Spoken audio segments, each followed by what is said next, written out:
Hello, sports fans. It's Athletics Chat 82. The good looking gentleman in the middle, Stuart Weir, our European editor. He's in Oxford, England. What is that? The intellectual capital of the world. Okay. This is Larry Eder. I'm in San Jose for the last day. I head back to Wisconsin on Wednesday, and I'll be there for the next couple months. So, yes, we like the cold weather and the snow. Stuart, great to see you. I have a question for you. If you need a woolly hat in San Jose, what are you going to be wearing in Wisconsin? Same woolly hat. It's a comfort thing.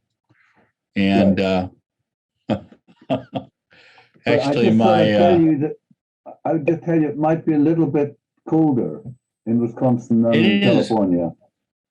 Yeah, but I do really well in the cold weather, and I wear my shorts until it's probably about minus 4 degrees Celsius. So what, about 20? And I've got a couple goofy neighbors. One's a farmer who wears cut-off overalls because he gets so warm working, even in the winter. So, but it's just, I know I like, as long as the sun's out, I'm a really happy camper. So, and I like walking in the snow. It's really nice to see the animals and stuff. So, one of our friends, Chris O'Hare, retired. You want to start us off there? Yeah, I mean, probably not a surprise because he hasn't run since February 2020.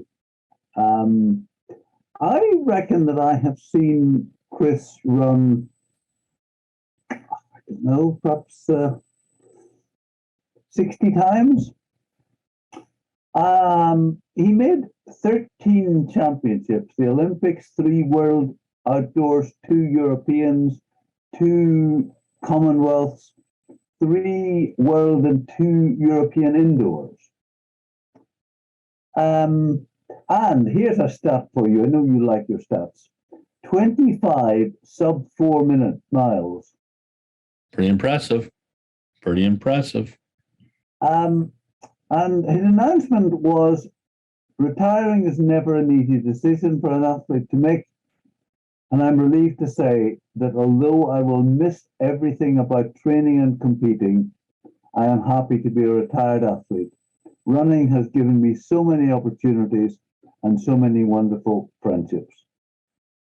I suppose if you were to pick 4 highlights, you'd probably have to start with 2nd place in the European Indoor in 2019 in Glasgow. At 3,000 with the Ingebrigtsen brothers. Huh? Yeah, he's Scottish, and he split the Ingebrigtsens. Jakob won and Heinrich was 3rd. But for a long time, it was actually a 1-2 for the Norwegians. And then a great finish by...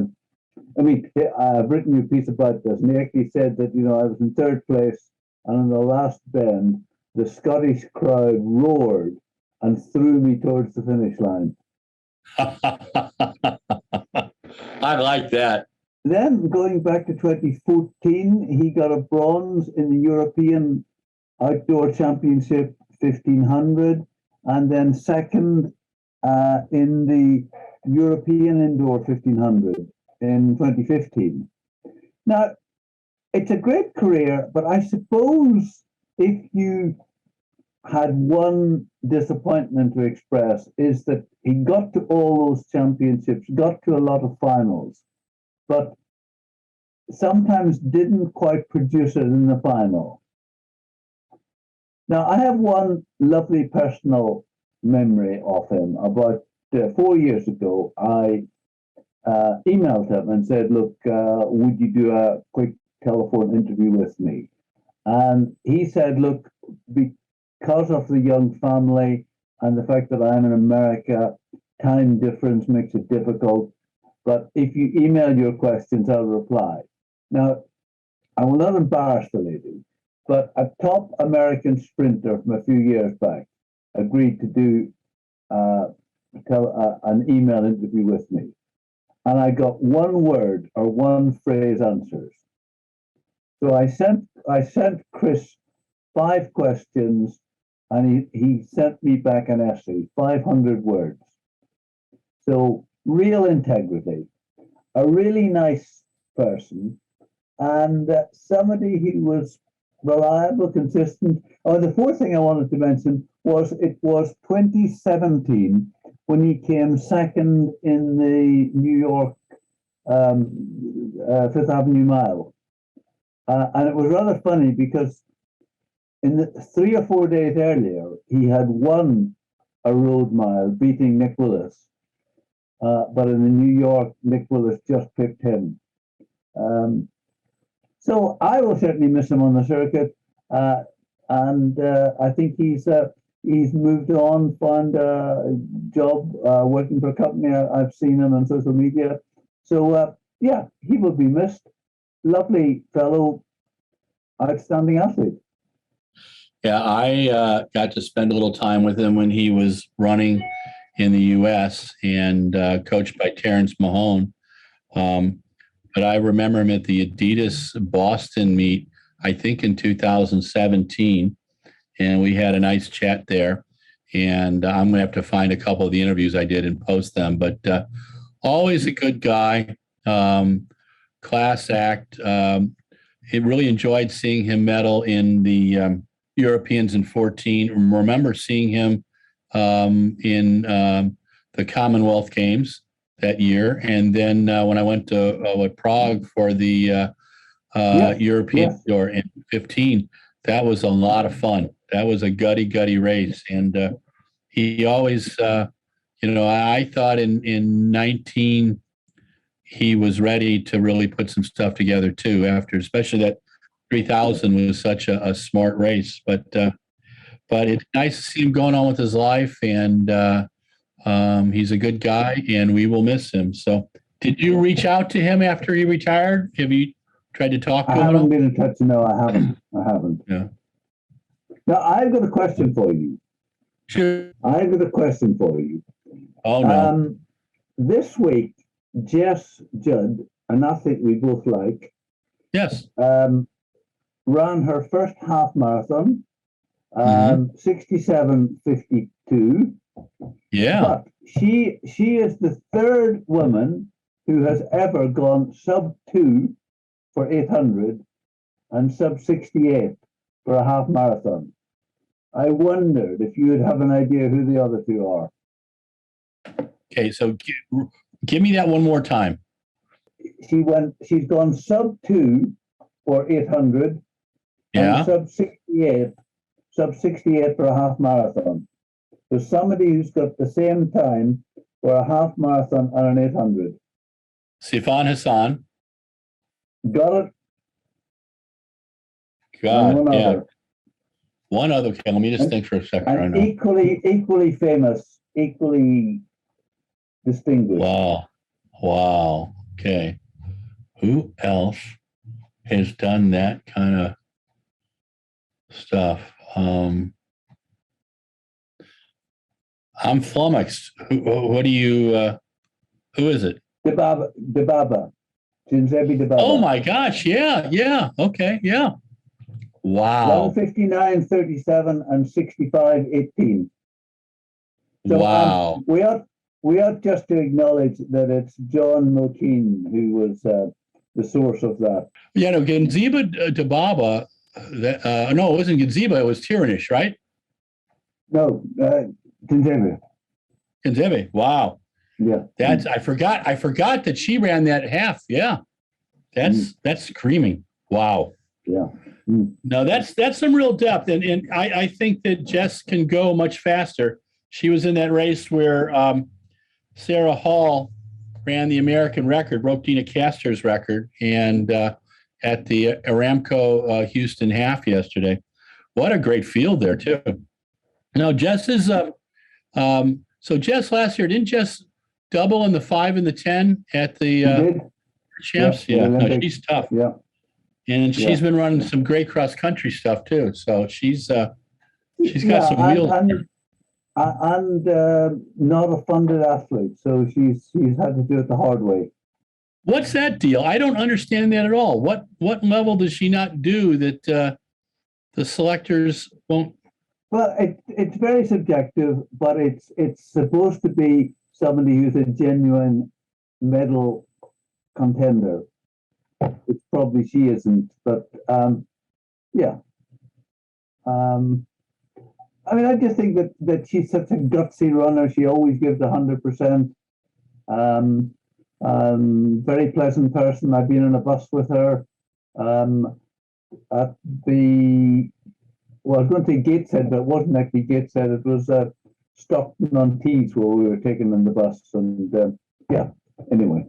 Yeah, no, that's pretty impressive. That's pretty impressive. Just a bit of bad news to share. Holly Bradshaw has just put out that she has been ill and has decided to shut down the indoor season.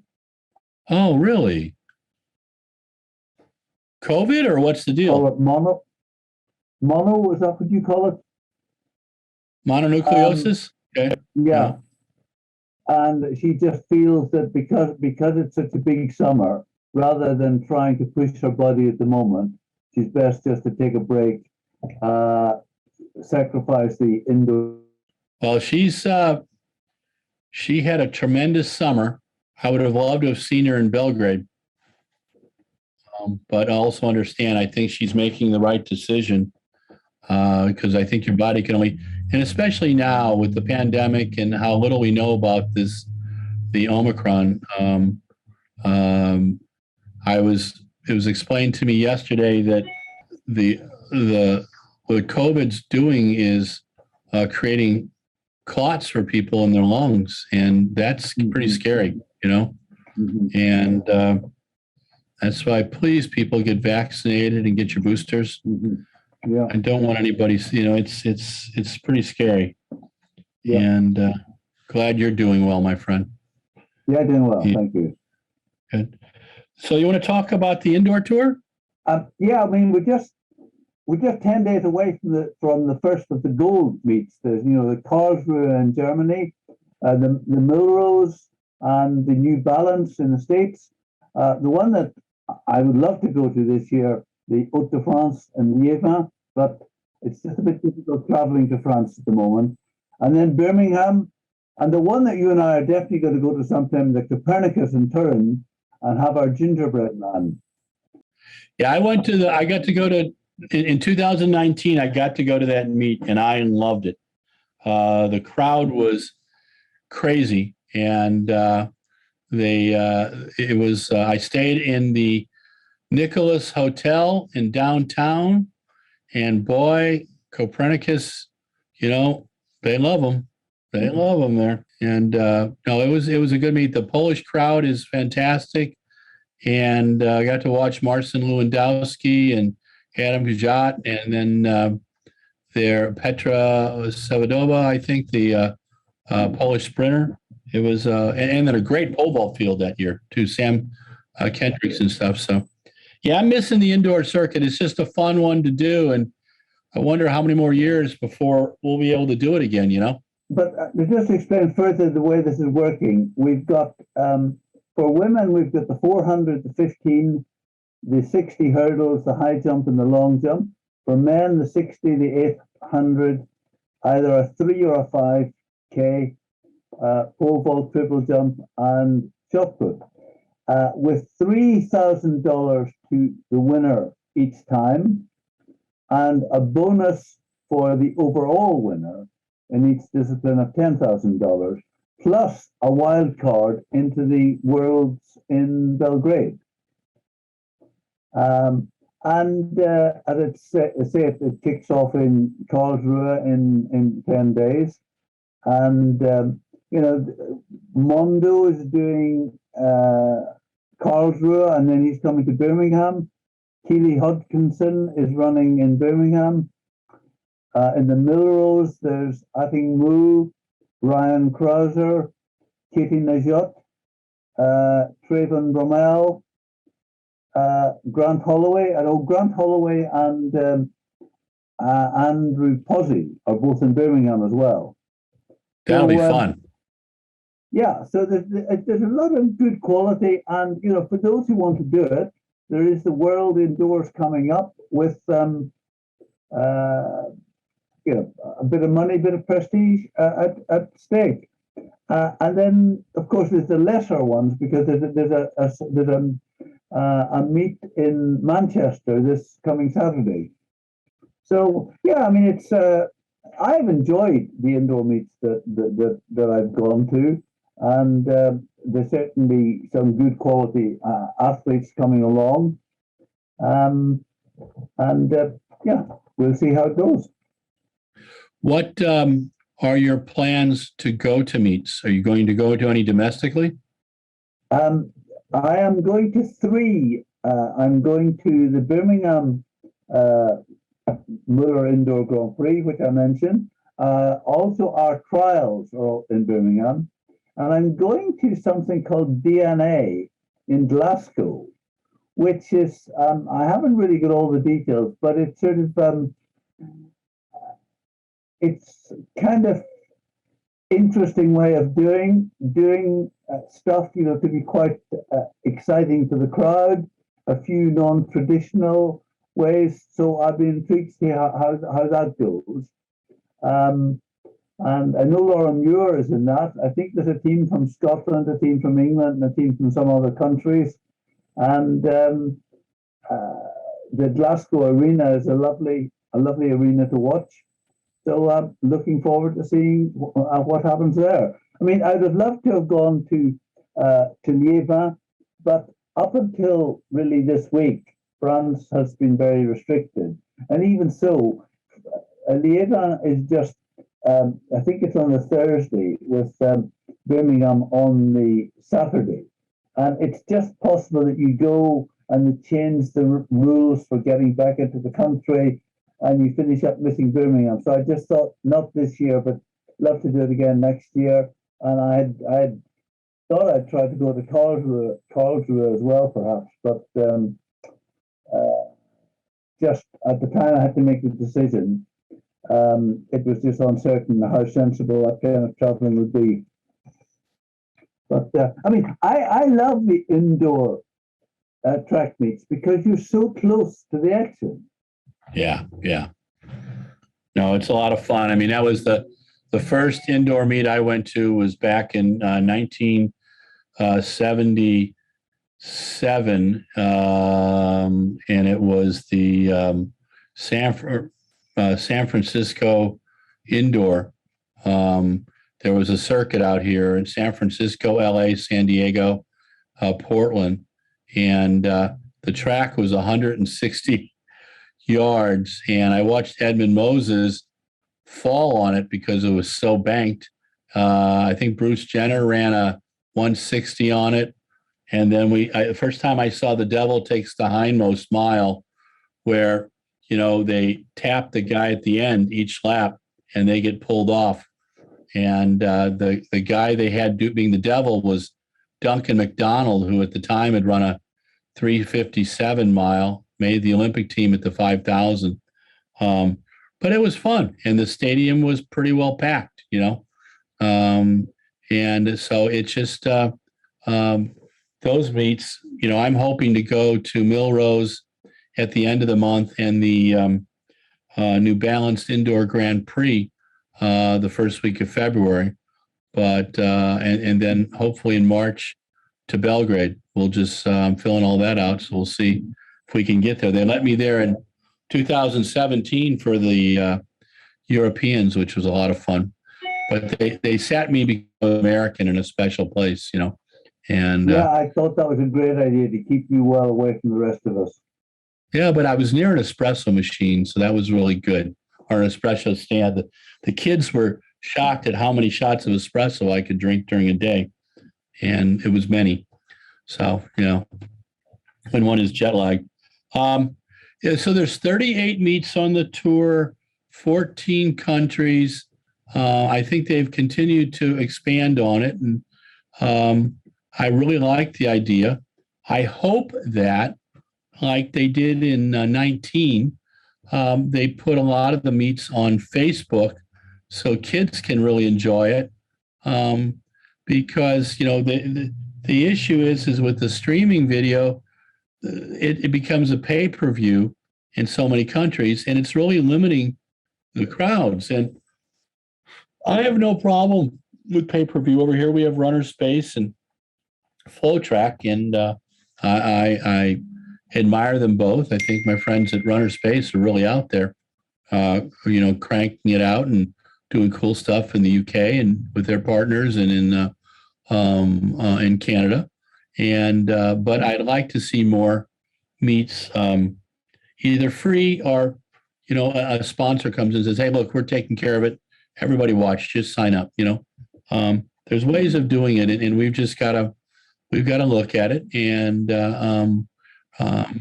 we'll see how it goes. But it's the indoor season should be good. There's the Grant Holloway, Andy Pazzi, I think could be a lot of fun, and I'm looking forward to that. This is a talk with Pazzi. Pazzi's coach, he's been based in Italy, but his coach has relocated to, I think it's to Colombia. So Andrew is going to be self-coached back in the UK.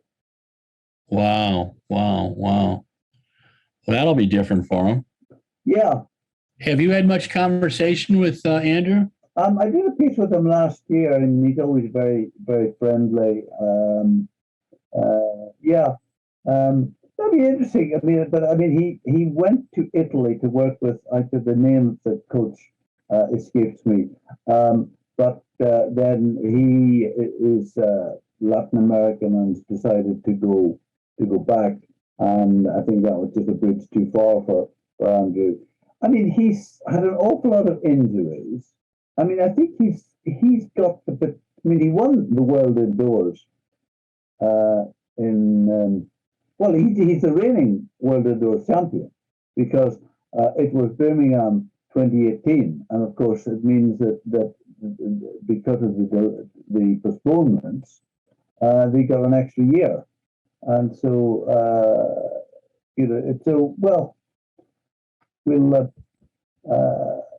I'd love to see him do well. Yeah. Cool. All right, we put down on our list the Continental Tour preview. Yeah, incredibly, the Continental Tour outdoor season starts in a week or two because in New Zealand. Oh God, yeah. The first one's in New Zealand, but I mean it's a great program. There's 130 different meets at gold, silver, bronze, or challenger level. And I mean, in 2021, the official statistics say there were over 6,000 athletes from 147 different countries who were involved in them. And there were 99 national records and 1,300 PRs. So it's really quite something. And of course, it's just I was going to say it's just a level down from the Diamond League, but in some cases, frankly, it's on the par with the Diamond League. The 9 gold meets are in Nairobi, Tokyo, Ostrava, Bydgoszcz in Poland, Hangalo, Turku in Finland, that unpronounceable place near Budapest, in Silesia in Poland, and Zagreb. So that's running from May to September, the gold meet. And I mean, I think that I always think it's a great regret that we don't have one in Britain, because it's when you look at the 1,300 PRs. I mean, I wrote about that last year or the year before, about how, in particularly the Polish ones, I mean, Poland has got 2 of the 9, that there were so many, there were races, perhaps with prelims and a final, and where you might have 10 Polish athletes running, and loads of them running PRs because they were running against international class athletes and being dragged along. And it's just such an opportunity, which we have lost by the way the anniversary games, it's going from 2 day to 1 day. and I think not happening at all this year. So that opportunities for your local athletes to be running in international fields and the chance to get good times. I mean, that is so important. No, I agree. I also wanted to reinforce how impressive these meets are, especially in Ostrava, the Golden Spike, and then there's a couple of the others that are just, the one in Turku is fantastic. And Zagreb ends the season with always some great performances. You wonder just how many and then also the Kip Keino each year now. The meet in Nairobi has been fantastic, and that was the world leader in the 100 with Travon Bromell and the new Kenyan star, and so I think that the opportunities are there. No, Stuart, as we were saying, the Continental Tour is a tremendous example of some of the good things that World Athletics is doing, because it's that we get the elite level at the Diamond League. The Continental Tour allows those athletes to develop and move up to that next level. And those meets are highly supported. And like you said, 6,000 athletes. That's fantastic. And I love it that they kept track of how many PRs people set at the meets too. That's pretty cool. But no, I really want to go to Ostrava. I'd really like to go to Zagreb. Turku is on the list because that's the place that John Landy ran the second sub-4-minute mile, but also it's where Ron Clark broke the 10,000 meter record. So, there's little places that you got to go to as a track geek, pay, your respects. I know when I went to Stockholm, Chris Turner from World Athletics took me underneath the stadium and showed me the spike prints from Jim Thorpe and Pablo Nurmi where they would warm up. And I just thought that was so cool, But those are some of the things that, it's like in 2004, I went to Olympia. I had obviously been in Athens for the Olympics, and I took my son there, and we got into the little marks where they ran the stadia, which is about 196 meters, and where you put your feet, and it was really neat. And it was just like how many thousands of people for how many years had done that before. And those are the kind of things that I think the sense of history that we have with the sport is also what keeps it really fun, And but no, the Continental Tour is going to be pretty tremendous. And then not too far after that, we'll have the Diamond League, and we'll have to see how our meet in Doha goes. We've been fortunate enough to be able to go there a few years. I'm not sure what'll happen this year. Still, doesn't seem like how they're going to approach that right now. So it'll be very interesting. So, have you filled out, or have you had to do your credential yet for the World Outdoors? Yes, done. Good.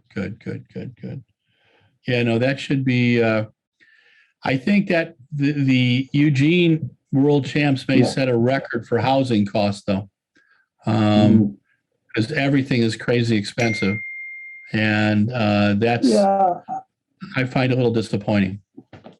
Yeah, I did notice that. It's surprisingly so.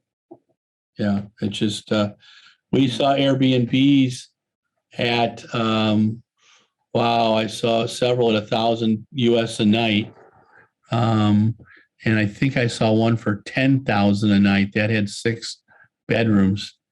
So I went, oh my gosh, well that's out of our budget, but maybe I can do a KOA and put a tent out. But what I'm hoping for is the dorms, which we've done in past events. That's probably the best deal for media. So we'll keep our fingers crossed. So what do you have coming up to cover? What's your next thing that you're going to cover live? It is the Glasgow meet, this DNA one, and then the two in Birmingham, which, let's see, just the exact dates I can throw at you. Glasgow is on the 5th of February, and then the Birmingham the 19th of February, and then the GB Championships back in Birmingham the 26th, 27th. And then 3 weeks on from that, Belgrade. That's fantastic. And then 2 months to Doha. Yeah, that's how many times have you been at Doha? About 6. I've done 2 World Championships, and I've done the Diamond League 4 times, I think. I'm comfortable with Doha. I've been enough times. I mean, it's different. It's pretty hot, but yeah. I just going to say that, of course, they've got the Soccer World Cup at the end of this year. Yeah, you wonder how that's going to go with and how they're going to allow people in. I'm very curious about that and how they're going to approach that one. I mean, the World Champs in 19 was horrendously warm, but it was a pretty darn good event. It was just frustrating that there were such small crowds, and you wonder if soccer is going to be able to do anything different, you know? I think that I don't think it'll be sold out. Yeah. Did you go to a Paralympic event in Doha as well? Yeah, the 2015.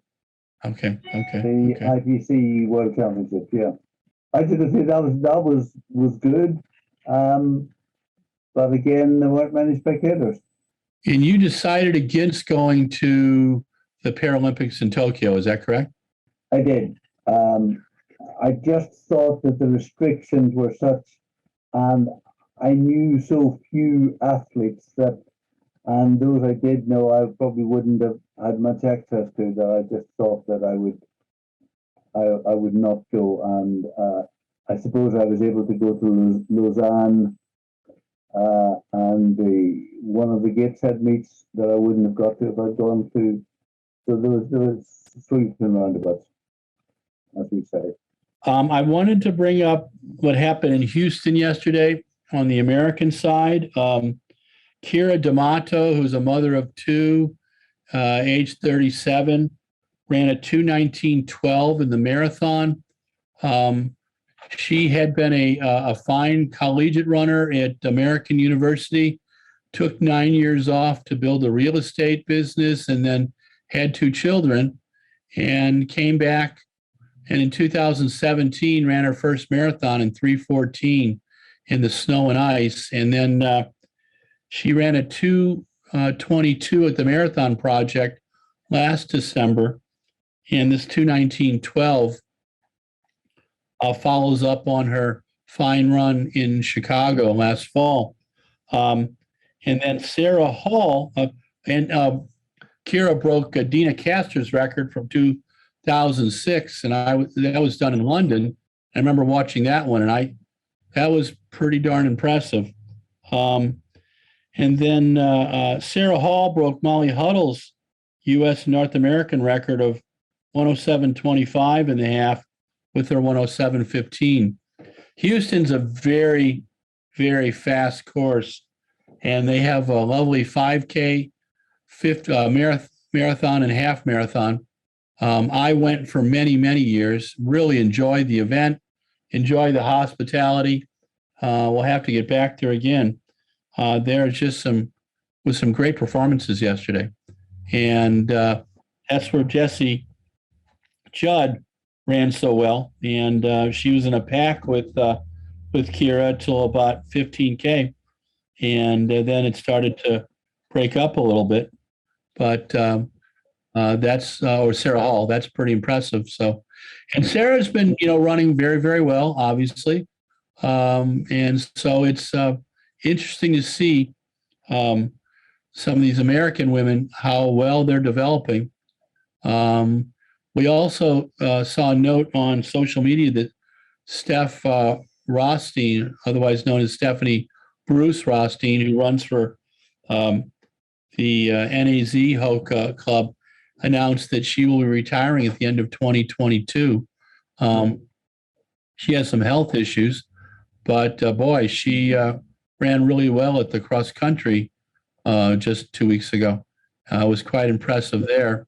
And then Ben Blankenship, an Olympian, he's decided to race himself into shape. So he ran the cross country, and he finished in the top 10 there, and then came back this last weekend and ran a 7:45 for the 3,000 meter, which I believe is the fastest in the world right now.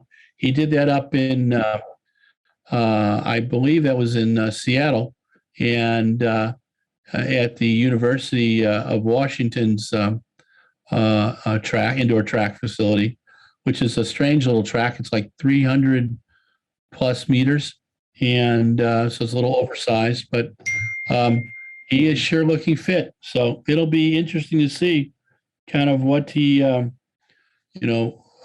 he comes. But what Ben's been talking about is just going old school and getting himself into shape through racing, and I think that's a great approach. And I applaud him for that. So it's we'll have to see, but he's been around for a long time, and it's like nice to see an old timer out there cranking it up. So that keeps it kind of fun. Have you anything new from any of our distance friends in your part of the world? No, nothing really very much happening. I think that quite a lot of our athletes will be in South Africa or in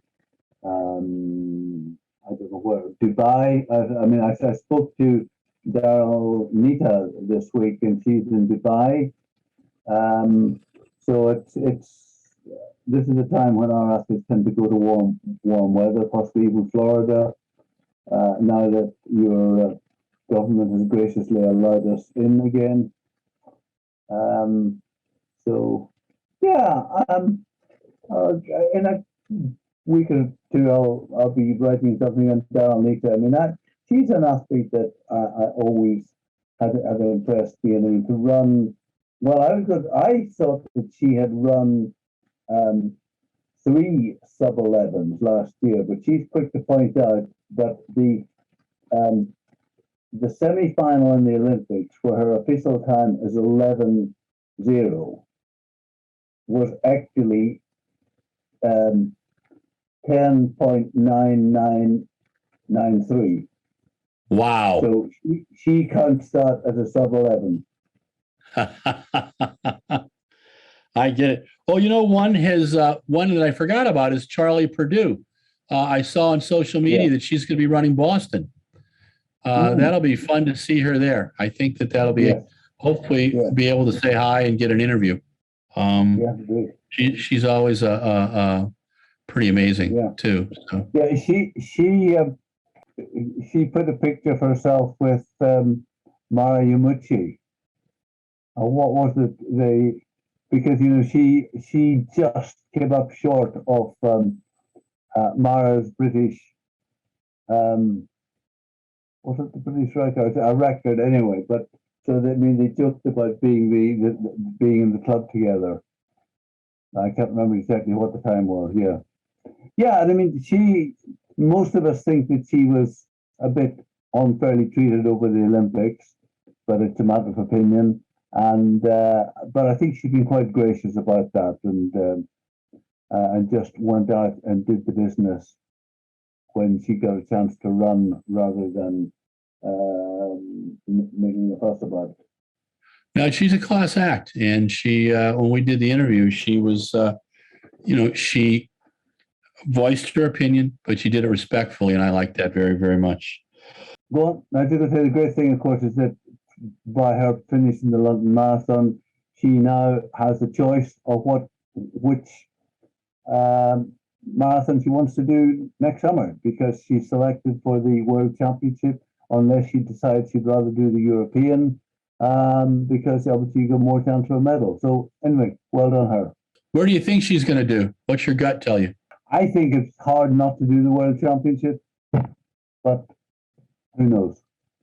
Yeah, no, the U.S. women's team with, was it Sarah Hall? It's going to be led by, with Sarah. I think it's going to be very interesting to see. That could be a pretty tremendous women's team. And the men's team is Galen Rupp, led by Galen. So that's going to be, it should be a lot of fun. So, yeah. Well, friend, you survived Athletics Chat number 82 with several interruptions from, both of us. So thank you. And I'll be posting your stories today about Chris O'Hare and a few of the others. And stay safe, my friend. Talk to you soon. Okay. Thank you. Thank you. Cheers. Hey, sports fans, Larry Eder, RunBlogRun. This is Athletics Chat 82, the epilogue. You know the drill. I'm in San Jose, California, at least for one more week. Then I go back to Fort Atkinson, Wisconsin, where I will stay through the nice cold winter. Don't ask me why. We just like cold weather. And then Stuart Weir is in Oxford, England, the intellectual capital of the world. Today, we had a few things to talk about. We chatted on our the upcoming World Indoor Tour, which begins on the 28th in Karlsruhe, Germany. And we also have the Continental Tour. And while the World Indoor Tour has 38 meetings in 14 countries in a short period of time, finishing up with the World Indoor Champs in Belgrade the middle of March, the outdoor Continental Tour has 130 meetings. It's will include about 6,000 athletes. Last year, almost 1,400 of them set PBs, and pretty impressive. And it starts rather near the indoor tour, because it starts in the Southern Hemisphere in lovely New Zealand and Australia. So it should be a lot of fun. And there are gold, silver, and bronze meets in the Continental Tour. And the gold meets, from among them are the Golden Spike in Ostrava and the István July meeting right outside of Budapest, in a name that's very difficult for non-Hungarians to pronounce. But both meetings are tremendous, are well attended. Also, you have Turku in there as well, and a meet in Oslo as well. So some really good stuff. And World Athletics should be applauded for those events. Also going on now is the cross-country circuit, which meets coming up in Kenya in February.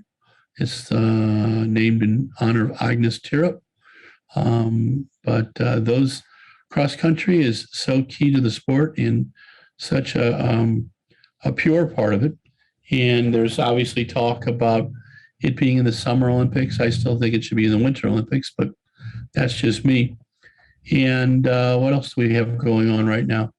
Well, we're looking at spring marathons. And we just had a fantastic marathon in Chevron, the Chevron Houston Marathon, where Kira D'Amato ran 2:19:12, breaking Dina Castor's record from 2006 of, I think, 2:19:35. And then in the half marathon, Sarah Hall broke Molly Huddle's record of 1:07:25 with her 1:07:12. Two tremendous performances by tremendous American athletes. There's some great depth in both of those events as well. Kira is kind of fun. She's a mother of two. Took 9 years off from running after college. And first marathon was a 3:14. Came down to 2:22 last year and a 2:19 this year.